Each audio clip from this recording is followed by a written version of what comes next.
ఎలాంటి అనారోగ్య సమస్యలకైనా సిమ్టమ్స్ కాదు రూట్ కాజ్ ని సరిచేయటం సెల్ హెల్త్ క్లినిక్ ప్రత్యేకత.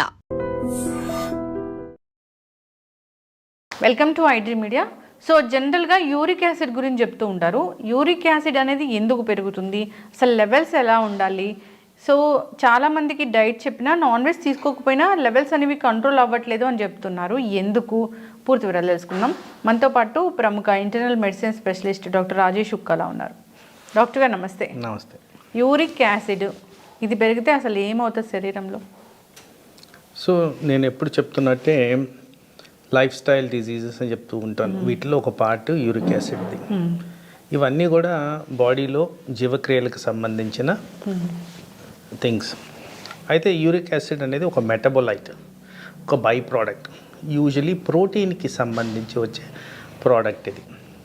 సో అందరి హెల్దీ పీపుల్లో యూరిక్ యాసిడ్ ప్రొడ్యూస్ అవుద్ది, బాడీలోంచి వెళ్ళిపోతూ ఉంటుంది.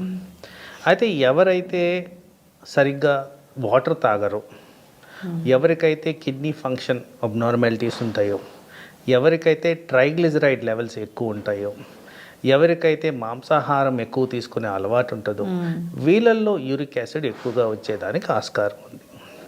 సో జనరల్ ప్రిన్సిపల్ ఒకటి కిడ్నీ ఫంక్షన్, రెండు వాటర్ ఇంటేక్. వీటితో చాలా ముడిపడి ఉంటుంది యూరిక్ యాసిడ్. దీన్ని తరచుగా మేము గౌట్ అని పిలుస్తుంటాం. ఈ గౌట్ అంటే ఏంటంటే పెయిన్ఫుల్ జాయింట్, యూజువలీ కాలి బొటన వేలు దగ్గర కామన్గా ప్రజెంట్ అవుతూ ఉంటుంది. అది ఒక్కటే ప్రజెంట్ అవ్వాలని రూల్ లేదు. బాడీలో ఏ జాయింట్లో అయినా, ఏ కండరంలో అయినా నొప్పులుగా ప్రజెంట్ అవ్వడం కామన్. దీన్నే గౌటీ ఆర్థరైటిస్ అంటాం.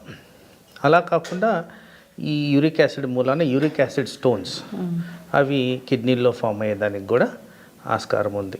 యూరిక్ యాసిడ్ అధికంగా ఉన్నప్పుడు శరీరంలో యూజువలీ ఎనర్జీ లెవెల్స్ తగ్గిపోతాయి. అలాగే బాడీ పెయిన్స్ ఎక్కువగా ఉంటాయి.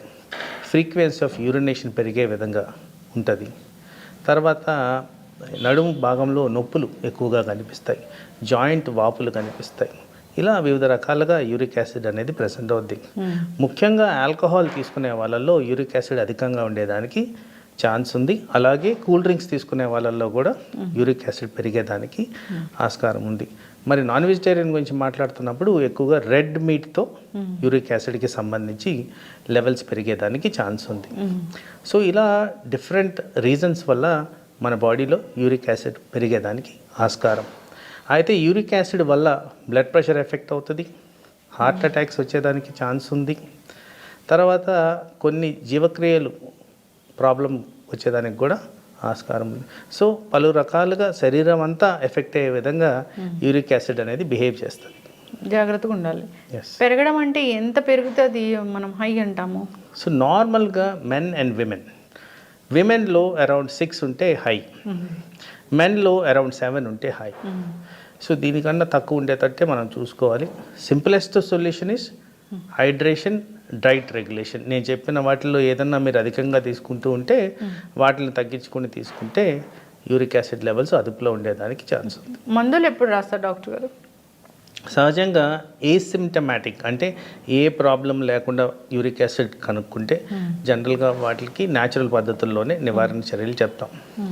ప్రాబ్లమ్స్, గౌట్ వచ్చింది, స్టోన్స్ వచ్చాయి, ఇంకేదన్నా ప్రజెంటేషన్ నేను చెప్పిన దాంట్లో వచ్చినప్పుడు డెఫినెట్గా మెడిసిన్ ద్వారానే దాన్ని తగ్గించడం అనేది జరుగుద్ది. యూరిక్ యాసిడ్ కోసం టెస్టులు ఏముంటాయి? యూరిక్ యాసిడ్ టెస్టేనా? 1 uric acid test, 2 kidney function test, 3 cholesterol test. ఇవి తప్పనిసరిగా చేసి నిర్ధారించడం జరుగుతుంది. ఏజ్తో సంబంధం లేకుండా వస్తుందా ఇది? ప్యూర్లీ మెటబాలిక్ అంటే డైట్కి సంబంధించింది కాబట్టి సో ఏజ్తో సంబంధం లేకుండానే ఇది ప్రజెంట్ అయ్యేదానికి ఛాన్స్. యూరిక్ యాసిడ్ పెరిగింది, బీపీ పెరిగింది అన్నప్పుడు యూరిక్ యాసిడ్ కంట్రోల్లో ఉంచుకుంటే బీపీ అనేది తగ్గిపోతుందా? అది ఒక కారణమే. సో ప్యూర్లీ యూరిక్ యాసిడ్ వల్లే బ్లడ్ ప్రెషర్ అని కాదు, వేరే కారణాల వల్ల బ్లడ్ ప్రెషర్ వస్తుంది కాబట్టి యూరిక్ యాసిడ్ని అదుపులో ఉంచుకోవడం ఒక బ్లడ్ ప్రెషర్ పేషెంట్కి చాలా ఇంపార్టెంట్. ఓకే డాక్టర్ గారు, చాలామంది మేము నాన్ వెజ్ తినడం మానేసాము అయినా కానీ యూరిక్ యాసిడ్ పెరిగిందని మీ వీడియోలోనే కామెంట్ రాశారు. అది ఏంటి అసలు? సో నాన్ వెజిటేరియన్ ఒక్కటి తినడం మానేస్తే మిగతావి ఏమున్నాయి? మిగతావి ఏంటంటే వాటర్ కంటెంట్ చాలా మటుకు నా ఉద్దేశంలో నెగ్లెక్టెడ్. నేను చాలా క్లినికల్ ప్రాక్టీస్లో గమనించేది కూడా అదే. కనీసం 3 to 4 లీటర్స్ వాటర్ మనం తీసుకోవాలి. మరి అది ప్రాపర్గా తీసుకుంటున్నారా నెంబర్ 1. రెండోది కొలెస్ట్రాల్ శాతం ఎలా ఉంది, పర్టికులర్గా ట్రైగ్లిజరైడ్స్కి యూరిక్ యాసిడ్కి కనెక్షన్ ఉంది. మరి ఆ లెవెల్స్ కరెక్ట్గా ఉన్నాయా, మీ కిడ్నీ ఫంక్షన్ నార్మల్గా ఉందా, మరి ఇవన్నీ కూడా మీరు నిర్ధారించుకోవాల్సిన అవసరం అయితే ఉంటుంది. అసలు యూరిక్ యాసిడ్ పెరిగింది అన్నప్పుడు వీళ్ళకి యూరిక్ యాసిడ్ పెరిగింది అనే ఒక లక్షణము అంటే బాడీ పెయిన్స్ ఇవేనా, లేకపోతే ఇంకా స్వెల్లింగ్ ఏమైనా కనిపిస్తాయా లక్షణాలు? అంటే జాయింట్ పెయిన్స్ అనేవి చాలా ఫ్రీక్వెంట్గా జాయింట్ పెయిన్స్ ఈ యూరిక్ యాసిడ్కి సంబంధించి కనిపిస్తాయి. సో లక్షణాలు లేకుండా కూడా యూరిక్ యాసిడ్ పెరిగి కూడా ఉండొచ్చు. సో ప్రతి ఒక్కరిలో యూరిక్ యాసిడ్ పెరిగినందుకు నొప్పులు ఉండాల్సిన అవసరం అయితే లేదు. ఇప్పుడు జనరల్గా కూడా బోన్ డెన్సిటీ కోసము, స్ట్రెంగ్తన్ కోసము కాల్షియం టాబ్లెట్స్ రాస్తారు, సప్లిమెంట్స్. వాటి వల్ల కూడా యూరిక్ యాసిడ్ పెరుగుతుందా? నో, వీటికి సంబంధం లేదండి. బోన్ డెన్సిటీ పెరగడానికి కాల్షియంకి దీనికి అసలు పొత్తే లేదండి. సో ఒకవేళ ఈ యూరిక్ యాసిడ్ పెరిగింది అన్నప్పుడు స్టోన్ ఫార్మేషన్ అనేది ఉంటుంది, అదొక సిమ్టమ్ లాగా ఉంటుంది. వాళ్ళకి ఇతరత్ర కారణాల వల్ల ఏదైనా ఈ సప్లిమెంట్స్ రాసినప్పుడు తీసుకోవాలా తీసుకోకూడదా?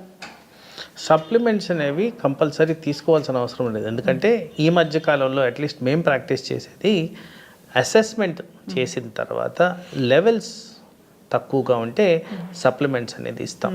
సో అదేవిధంగా ఆ సప్లిమెంట్స్లో వాటర్ కూడా ఒక సప్లిమెంట్ కింద కన్సిడర్ చేయాలి. ఎప్పుడైతే మీరు వాటర్ బ్యాలెన్స్ ప్రాపర్గా మెయింటైన్ చేస్తారో, ఈవెన్ అధికంగా కానీ సప్లిమెంట్స్ తీసుకున్నా కానీ పర్టికులర్గా మనం డిస్కస్ చేసే ఈ కాల్షియంకి సంబంధించిన స్టోన్స్ గురించి మాట్లాడినప్పుడు వాటర్ ద్వారా అవి కూడా రాకుండా మనం నివారించుకోవచ్చు. డాక్టర్ గారు, ఇప్పుడు యూరిక్ యాసిడ్ ఎక్కువగా ఉన్న పేషెంట్ మీ దగ్గరికి వచ్చారు అంటే, ఎక్కువగా ఉంది ఆ లెవెల్స్ కన్నా అన్నప్పుడు వాళ్ళకి డైటా లేకపోతే టాబ్లెట్స్ రాస్తారా? సిమ్టమ్స్, రిస్క్ ఫ్యాక్టర్స్ అసెస్మెంట్ బట్టే వీళ్ళకి డైటా లేకపోతే న్యాచురల్ పద్ధతిలో తగ్గించుకోవాలని రాస్తాం.